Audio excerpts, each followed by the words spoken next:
Coach, you mentioned Richmond in your opening remarks there. I guess when you get further away from it, it's harder to remember, but you still have a taste of it as a head coach. How hard is it to kind of get that and to put that feeling towards the players and get them to want to pursue that? I think that the hardest part is people don't realize how hard it is to even get there. We just take the Seminole district. You ask anybody who has been, Coach Monroe has coached for a really long time. Coach Shepard has been coaching for a while. You ask some of those coaches who have had that taste of cracking state quarterfinals, state semis. When you get there, it's hard just to get to that point. And so once you get that taste, it's really that, what did we do to get there? Because it obviously wasn't good enough. Now we got to take it to the next level.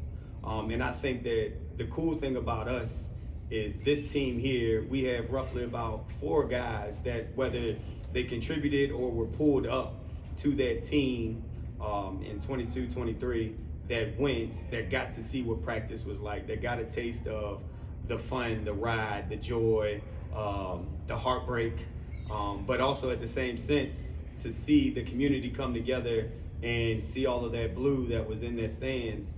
It really has set this team on fire to really try to get back there because, just face it, this year we're going to be senior heavy, and all of these guys know there's a different sense of urgency.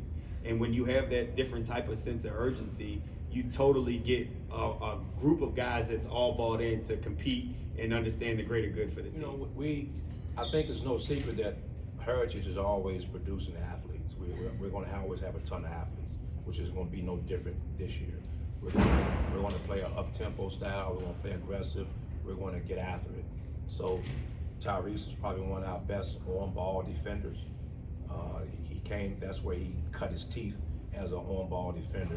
And as he said, this year he's looking to take that next step as far as giving us some production point-wise. Marcello, I tell him all the time, he can be as good as he wants to be. He could probably be the player of the year, not only in the Seminole, but probably in the state, if he focuses and he sets his sights to that type of level. That's the type of player that he is. So when we press and when we try to do some things, it's nice to have him back there because he can be an eraser. If we make mistakes, he can block shots. He can give us what we need from there. Morgan, analytical thinker, probably is the best basketball mind that we have on the team. When we went up to Stanton in the playoffs as a sophomore, he scored 16 in that playoff game. So I think he touched on he wanted to get stronger and he wanted to get faster. So he knew what he needed to prove on, and he did that this summer. I'm looking for him to also have a good season. But again, outstanding basketball mind, very astute as far as the game is concerned. And then we have some other guys, Tavion Clark, another second team player. He's playing football right now, but when he comes, he shot over 40% from the three-point line last year. So I expect for him as a senior, he's really going to take the step forward. Then we have Xavier Scott. He's another guy that gave us some good minutes last year.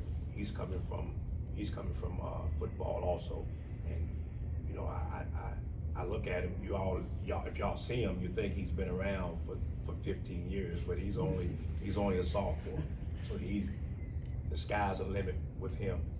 And then some guys that really didn't play a lot last year. Roman Gaddis is a three-point sniper. I think he's gonna give us some minutes. Tyler Allen is another guy that plays so hard. He's gonna come in and also give us some good minutes. We're gonna be very, very deep.